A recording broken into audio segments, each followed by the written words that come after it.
बिगड़ा हुआ है। किसी का कर्ज आप पर हो नहीं, ऐसा तो हो ही नहीं सकता है राजन। कहा मैं सत्य कह रहा हूं, मुझ पर किसी का कर्ज नहीं है, आप चाहे तो पूरे राज्य में पूछवा लीजिए।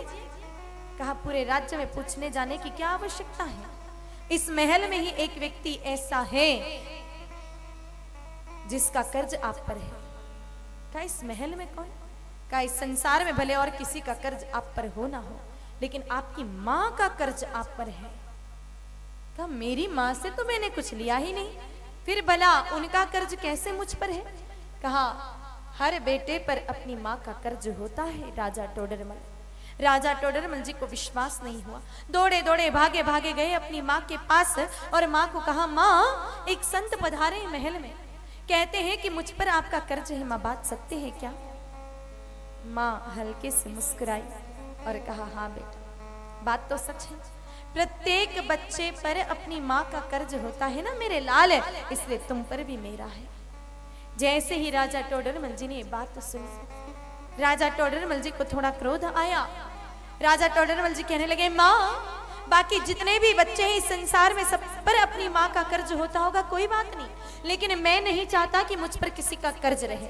मां मैं आपके कर्ज को चुकाना चाहता हूं, बोलो मैं आपको ऐसी क्या वस्तु दूं, ऐसा क्या करूं जिससे आपका कर्ज चुक जाए, क्योंकि मैं किसी के कर्ज के तले दबा नहीं रहना चाहता। जैसे ये शब्द सुने राजा टोडरमल जी के मां समझ गई कि बेटे को अहंकार हो गया है, और ये अहंकार अगर बेटे का मिटाया नहीं गया तो अहंकार जीवन का पतन कर देगा। और बात सत्य है मेरे भाई बहनों, इस संसार में जिसने अहंकार किया है उसका जीवन पतन की तरफ ही गया है। इसलिए कहते हैं ना कि अहंकार में तीन गए, धन वैभव और वंश, विश्वास ना हो तो देख लो रावण कौरव और कंस। तो मां ने देखा कि बेटे को अहंकार आ गया है, अगर ये अहंकार नहीं मिटा तो इसका जीवन बर्बाद हो जाएगा। और मां तो मां होती है, अगर बच्चा गलत राह पकड़ लेवे ना तो कान पकड़ करके खींच करके सही मार्ग पर लाने का काम भी मां करती है। मां ने कहा बेटा कर्ज चुकाना चाहते हो? कहा हाँ मां। एक काम करो बेटा, आज से ही मेरे कक्ष में आकर के सोना प्रारंभ कर देना, इससे कर्ज चुक जाएगा मां। हाँ बेटा कर्ज चुक जाएगा, बस इतना सा काम करना है कि मेरे कक्ष में आज से आकर के सोना। जैसे ही राजा टोडरमल जी ने ये बात सुनी, उसी दिन अपना बिस्तर मां के कक्ष में लगवा दिया और उसी दिन से मां के कक्ष में सोना प्रारंभ कर दिया। अविवाहित थे, 16 वर्ष की आयु थी, इसलिए सोने में कोई समस्या भी नहीं थी। अब आप कहोगे कि विवाहित होते तो कोई समस्या आती क्या?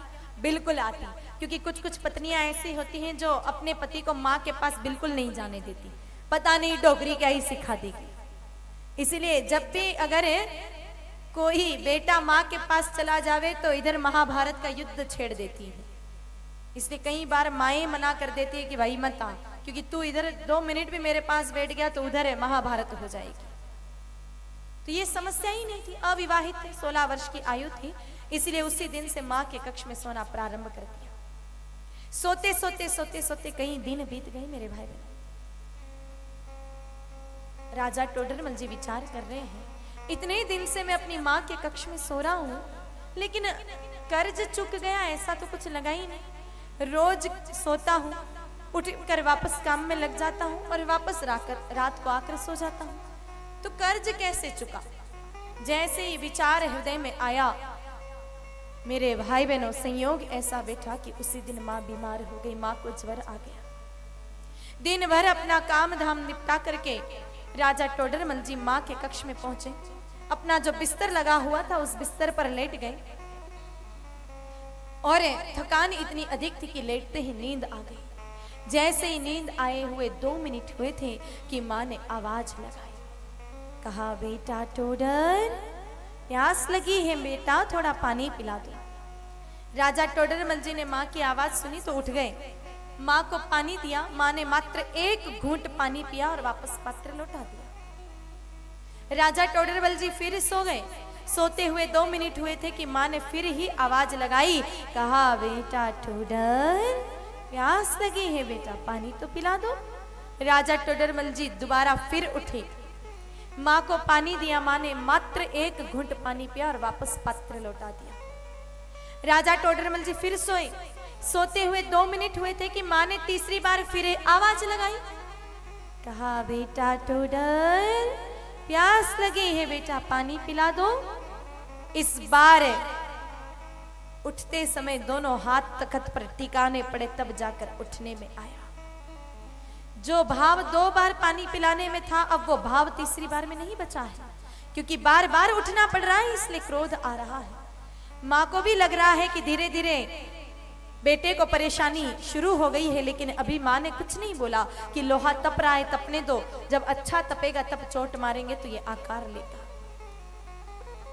तीसरी बार राजा टोडरमल जी उठे, माँ को पानी दिया, माँ ने एक घूंट पानी पिया और वापस पात्र लौटा दिया। सो गए वापस। सोते हुए 2 मिनट फिर हुए कि माँ ने चौथी बार फिर आवाज लगाई। कहा, बेटा टोडर, प्यास लगी है बेटा, पानी पिला दो। मेरे भाई बहनों, राजा टोडरमल जी चौथी बार फिर उठे, लेकिन इस बार लोटा 3 बार टकराया मटके में, तब जाकर बाहर निकला, क्योंकि गुस्सा आ रहा।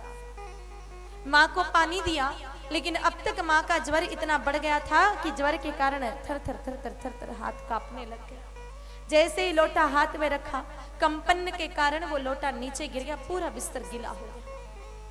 राजा टोडरमल जी ने उस गीले बिस्तर को हटाया, सूखा बिछाया, माँ को सुलाया, खुद सोए।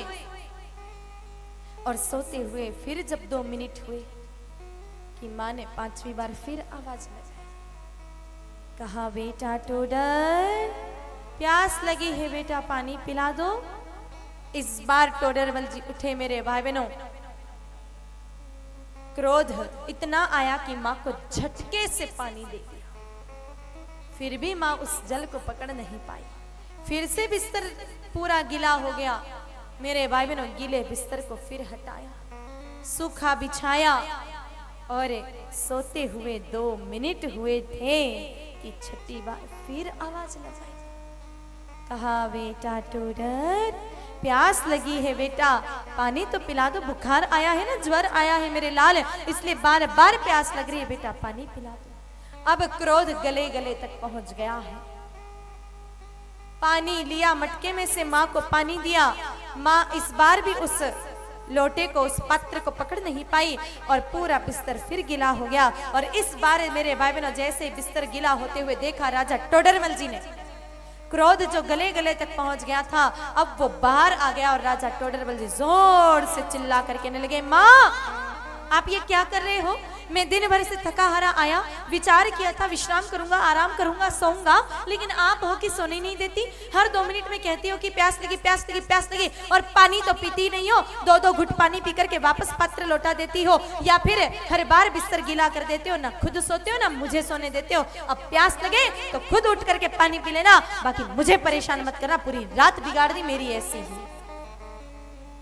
माँ को लगा अब लोहा तप गया है, अब चोट मारना ठीक रहेगा। माँ ने कहा, बेटा, कर्ज चुकाने चला था ना मेरे लाल, तू तो 3 बार पानी क्या पिलाया बेटा, 2 बार बिस्तर क्या बदला, तो तेरे मुख से चीख निकल गई। तो बेटा याद कर, जब तू छोटा था ना, आधी आधी रात को बेटा 17 बार दूध पीने के लिए रोता था। हर बार जाकर प्रेम से दूध पिलाती, कभी नहीं चिल्लाती। बेटा, तेरा जन्म बारिश के दिनों में हुआ। बारिश के दिनों में सारे बिस्तर गीले हो जाते थे मेरे लाल, सारे कपड़े जब गीले हो जाते थे ना बेटा, खुद गीले में सोती थी। तुझे मेरी सुखी छाती पे सुलाया बेटा, उस दिन मैं कभी नहीं चिल्लाई। और आज तूने 3 बार पानी पिलाया और 2 बार मेरा बिस्तर क्या बदला, तेरे मुख से चीख निकल गई, और तू बात कर रहा है बेटा मेरे कर्ज को चुकाने की। बोल, अब कैसे चुकाएगा तू मेरा कर्ज? जैसे ही राजा टोडरमल जी ने ये बात सुनी, राजा टोडरमल जी की आंखें गीली हो गई। मेरे भाई बहन, लेकिन माँ अभी शांत नहीं हुई। माँ ने कहा, बेटा, आज 4 पैसा ज्यादा कमा लिया ना तूने, सम्राट बन गया है, तू राजा बन गया है, इसलिए पद के मद में आकर के तू मेरे कर्ज को चुकाने की बात कर रहा है। लेकिन बेटा, तुझे राजा किसने बनाया, तू सम्राट कैसे बना तू जानता भी है? सिर्फ हाथ